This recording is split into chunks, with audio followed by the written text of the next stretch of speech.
ಎಲ್ಲರಿಗೂ ನಮಸ್ಕಾರ.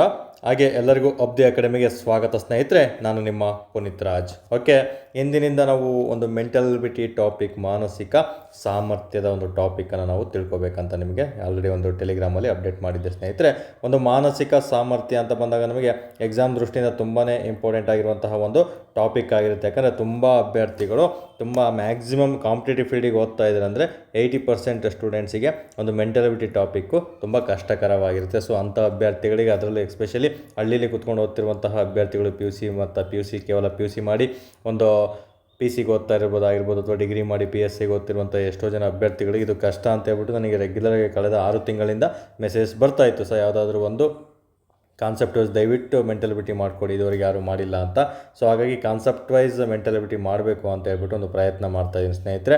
ಓಕೆ, ನಂತರ ನಿಮಗೆ ಪ್ರತಿದಿನ ಒಂದು EVS ಎನ್ವೈರ್ನಮೆಂಟ್ ಕ್ಲಾಸ್ ಸಿಗ್ತಾ ಇದೆ. ತದನಂತರ ನಮ್ಮ ಒಂದು ಅಬ್ದಿ ಅಕಾಡೆಮಿ ಟೆಲಿಗ್ರಾಮ್ ಚಾನಲಲ್ಲಿ ಎಲ್ಲ ಅಪ್ಡೇಟ್ ಸಹ ಸಿಗ್ತಾ ಇದೆ. ಮತ್ತು ತ್ರಿವೇಣಿ BM ಯೂಟ್ಯೂಬ್ ಚಾನಲಲ್ಲಿ ಒಂದು ಎನ್ವೈರ್ನಮೆಂಟ್ ಸೈನ್ಸ್ ಆಗಿರ್ಬೋದು ಮತ್ತು ಸೈನ್ಸ್ ಆಗಿರ್ಬೋದು. ತದನಂತರ ನಮಗೆ ಒಂದು ಎಕನಾಮಿಕ್ಸ್ ಮುಂದಿನ ದಿನಗಳಲ್ಲಿ ತಿಳಿಸ್ಕೊಡ್ತಾ ಬರ್ತೀನಿ, ಅದು ಸಹ ತುಂಬ ಜನಕ್ಕೆ ಕಷ್ಟ ಆಗಿರುತ್ತೆ. ತದನಂತರ ನಮಗೆ ಸ್ಟ್ಯಾಟಿಕ್ GK ಅಂತ ಆಗಿರ್ಬೋದು ಮತ್ತು ಕರೆಂಟ್ ಅಫೇರ್ಸ್ ಸಹ ತಿಳಿಸ್ಕೊಡ್ತಾ ಬರ್ತೀನಿ ಸ್ನೇಹಿತರೆ. ಇವೆಲ್ಲ ಯಾಕಂದರೆ ನೋಟಿಫಿಕೇಷನ್ ಇಲ್ಲ ಸದ್ಯಕ್ಕೆ, ತುಂಬ ಅಭ್ಯರ್ಥಿಗಳಿಗೆ ನೋಟಿಫಿಕೇಷನ್ ಇಲ್ಲದ ಕಾರಣ ಸ್ವಲ್ಪ ಡಿಸ್ಟ್ರಾಕ್ಷನ್ ಆಗೋದು ಜಾಸ್ತಿ ಆಗಿರುತ್ತೆ. ಹಾಗಾಗಿ ನಾನು ಅಷ್ಟೇ ಪ್ರತಿದಿನ ಒಂದೇ ಟಾಪಿಕನ್ನು ತಗೊಳ್ತಾ ಇಲ್ಲ.